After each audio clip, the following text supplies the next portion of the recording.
রাধে কৃষ্ণ বন্ধুরা, কেমন আছেন আপনারা? আশা করি সবাই ভালো আছেন। আজকে আবার একটা নতুন ভিডিও নিয়ে হাজির হয়ে গেছি। ভিডিওটি শেষ অবধি দেখার অনুরোধ রইল। আজকের গল্প রবীন্দ্রনাথ ঠাকুরের একটি ক্ষুদ্র পুরাতন গল্প। গল্প বলিতে হইবে, কিন্তু আর তো পারি না। এখন এই পরিশ্রান্ত অক্ষম ব্যক্তিটিকে ছুটি দিতে হইবে। এ পদ আমাকে কে দিল বলা কঠিন।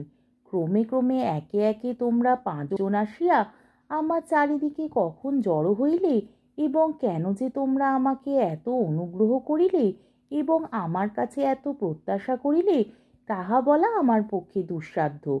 অবশ্যই সে তোমাদের নিজ গুণে।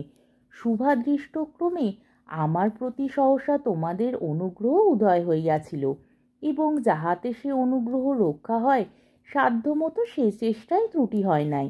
কিন্তু 5 জনের অব্যক্ত অনির্দিষ্ট সম্মতিক্রমে যে কার্যভার আমার প্রতি অর্পিত হইয়া পড়িয়াছে, আমি তাহার যোগ্য নহি।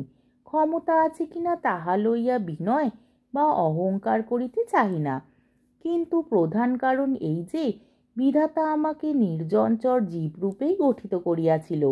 খ্যাতি যশ জনতার উপযোগী করিয়া আমার গাত্রে কঠিন চর্মাবরণ দিয়া দেন নাই। তাহার এই বিধান ছিল যে, যদি তুমি আত্মরক্ষা করিতে চাও তো একটু নিরালার মধ্যে বাস করিও। চিত্ত সেই নিরালা বাসস্থানটুকুর জন্য সর্বদাই উৎকণ্ঠিত হইয়া আছে।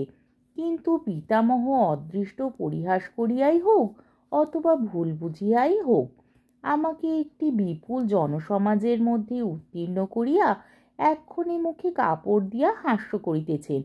আমি তাহার সেই হাস্যে যোগ দিবার চেষ্টা করিতেছি, কিন্তু কিছুতেই কৃতকার্য হইতে পারিতেছি না। পলায়ন করাও আমার কর্তব্য বলিয়া মনে হয় না। সৈন্যদলের মধ্যে এমন অনেক ব্যক্তি আছে যাহারা স্বভাবতই যুদ্ধের অপেক্ষা শান্তির মধ্যেই অধিকতর স্ফূর্তি পাইতে পারিত, কিন্তু যখন সে নিজের এবং পরের ভ্রমক্রমে যুদ্ধক্ষেত্রের মাঝখানে আসিয়া দাঁড়াইয়াছে, তখন হঠাৎ দল ভাঙিয়া পলায়ন করা তাকে শোভা পায় না। অদৃষ্ট সুবিবেচনাপূর্বক প্রাণীগণকে যথাসাধ্য কর্মে নিয়োগ করেন না, কিন্তু তথাপি নিযুক্ত কার্য দৃঢ়নিষ্ঠার সহিত সম্পন্ন করা মানুষের কর্তব্য। তোমরা আবশ্যক বোধ করিলে আমার নিকট আসিয়া থাকো, এবং সম্মান দেখাইতেও ত্রুটি করো না। আবশ্যক অতীত হইয়া গেলে সেবকাধমের প্রতি অবজ্ঞা প্রকাশ করিয়া কিছু আত্মগৌরব অনুভব করিবারও চেষ্টা করিয়া থাকো। পৃথিবীতে সাধারণত ইহাই স্বাভাবিক, এবং এই কারণেই সাধারণ নামক একটি অকৃতজ্ঞ অব্যবস্থিত চিত্ত রাজাকে তাহার অনুচরবর্গ সম্পূর্ণ বিশ্বাস করে না।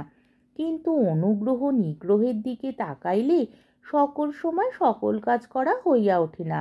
নিরপেক্ষ হইয়া কাজ না করিলে কাজের গৌরব আর থাকে না। অতএব যদি কিছু শুনিতে ইচ্ছা করিয়া আসিয়া থাকো তো কিছু শুনাইব, শান্তি মানিব না এবং উৎসাহের প্রত্যাশাও করিব না। আজ কিন্তু অতি ক্ষুদ্র এবং পৃথিবীর অত্যন্ত পুরাতন একটি গল্প মনে পড়িতেছে। মনোহর না হইলেও সংক্ষেপবশত শুনিতে ধৈর্যচ্যুত না হইবার সম্ভাবনা।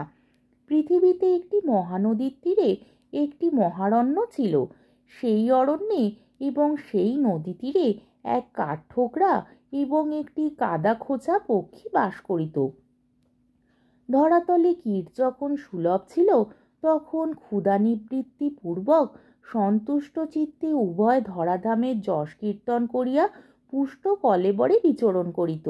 কালক্রমে দৈবযোগে পৃথিবীতে কীট দুষ্প্রাপ্য হইয়া উঠিল। তখন নদী তীরস্থ কাদা খোঁচা শাখাসীন কাঠঠোকরাকে কহিল, ভাই কাঠঠোকরা, বাহির হইতে অনেকের নিকট এই পৃথিবী নবীন শ্যামল সুন্দর বলিয়া মনে হয়, কিন্তু আমি দেখিতেছি ইহা আদ্যপান্ত জীর্ণ। শাখাসীন কাঠঠোকরা নদী তটস্থ কাদা খোঁচাকে বলিল, ভাই কাদা খোঁচা, অনেকে এই অরণ্যকে সতেজ শোভন বলিয়া বিশ্বাস করে, কিন্তু আমি বলিতেছি ইহা একেবারে অন্তঃসারবিহীন। তখন উভয় মিলিয়া তাহাই প্রমাণ করিয়া দিতে কৃতসংকল্প হইল। কাদা খোঁচা নদী তীরে লম্ফ দিয়া পৃথিবীর কোমল কর্দমে অনবরত চঞ্চু বিদ্ধ করিয়া বসুন্ধরার জীর্ণতা নির্দেশ করিতে লাগিল এবং কাঠঠোকরা বনস্পতির কঠিন শাখায় চঞ্চু আঘাত করিয়া অরণ্যের অন্তঃশূন্যতা প্রচার করিতে প্রবৃত্ত হইল। বিধি বিড়ম্বনায় উক্ত দুই অধ্যাবসায়ী পক্ষী সঙ্গীত বিদ্যায় বঞ্চিত। অতএব কোকিল যখন ধরাতলে নব নব বসন্ত সমাগম পঞ্চম স্বরে ঘোষণা করিতে লাগিল এবং শ্যামা যখন অরণ্যের নব নব প্রভাতোদয় কীর্তন করিতে নিযুক্ত রহিল, তখন এই দুই ক্ষুধিত অসন্তুষ্ট মুখ পক্ষী অশান্ত উৎসাহে আপন প্রতিজ্ঞা পালন করিতে লাগিল। এই গল্প তোমাদের ভালো লাগিল না? ভালো লাগিবার কথাও নহে, কিন্তু ইহার সর্বাপেক্ষা মহৎ গুণ এই যে 5-7 প্যারাগ্রাফেই সম্পূর্ণ। এই গল্পটা যে পুরাতন তাহাও তোমাদের মনে হইতেছে না। তাহার কারণ পৃথিবীর ভাগ্যদোষে এই গল্প অতি পুরাতন হইয়াও চিরকাল নতুন রহিয়া গেল। বহুদিন হইতেই অকৃতজ্ঞ কাঠঠোকরা পৃথিবীর দৃঢ় কঠিন অমর মহত্বের উপর ঠক ঠক শব্দে চঞ্চুপাত করিতেছে এবং কাদা খোঁচা পৃথিবীর সরস উর্বর কোমলত্বের মধ্যে খচখচ শব্দে চঞ্চুবিদ্ধ করিতেছে। আজও তাহার শেষ হইল না। মনের আক্ষেপ এখনো রহিয়া রহিয়া গেল। গল্পটার মধ্যে সুখ দুঃখের কথা কি আছে জিজ্ঞাসা করিতেছ?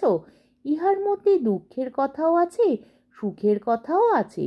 দুঃখের কথা এই যে পৃথিবী যতই উদার এবং অরণ্য যতই মহৎ হোক, ক্ষুদ্র চঞ্চু আপনার উপযুক্ত খাদ্য না পাইবা মাত্র তাহাদিগকে আঘাত করিয়া আসিতেছে। এবং সুখের বিষয় এই যে তথাপি শত সহস্র বৎসর পৃথিবী নবীন এবং অরণ্য শ্যামল রহিয়াছে। যদি কেহ মরে তো সেই ওই দুইটি বিদ্বেষ বিষজর্জর হতভাগ্য বিহঙ্গ, এবং জগতে কেহ সে সংবাদ জানিতেও পায় না। তোমরা এই গল্পের মধ্যে মাথামুন্ডু অর্থ কি আছে কিছু বুঝিতে পারো নাই? তাৎপর্য বিশেষ কিছুই জটিল নহে, হয়তো কিঞ্চিৎ বয়সপ্রাপ্ত হইলেই বুঝিতে পারিবে। যা হোক, সর্বশুদ্ধ জিনিসটা তোমাদের উপযুক্ত হয় নাই, তাহার তো কোনো সন্দেহ নেই। আজকের গল্পটি এখানেই শেষ হলো।